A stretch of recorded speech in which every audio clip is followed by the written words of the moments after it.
इस वक्त की सबसे बड़ी खबर भोजपुरी इंडस्ट्री से निकल के सामने आ रही है कि खेसारी लाल यादव का जोरदार स्वागत किया गया पटना एयरपोर्ट पर। जी हां, लंदन से लौटने के बाद सीधे डायरेक्ट पटना एयरपोर्ट पर खेसारी लाल यादव का जोरदार स्वागत किया गया। लोग फूल माला से इतना ढक दें कि मतलब खेसारी लाल यादव को परेशानियों का कुछ सामना भी करना पड़ा। सबसे बड़ी खबर, जी हां, खेसारी लाल यादव का जोरदार स्वागत पटना एयरपोर्ट पर किया जा रहा है।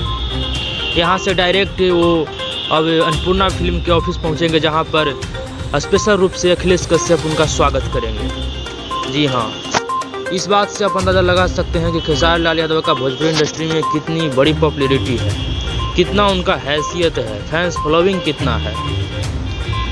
स्वागत ज़बरदस्त तरीके से किया गया, मतलब कि एकदम किसी नेता मंत्री विधायक का इतना स्वागत नहीं हुआ होगा। जी हाँ, बहुत बड़ी जानकारी आप लोगों तक पहुंचाने के लिए हम प्रयास कर रहे हैं। भोजपुरी इंडस्ट्री से निकल के बहुत बड़ी खबर आ रही है कि खेसारी लाल यादव का जोरदार स्वागत किया गया। जी हाँ।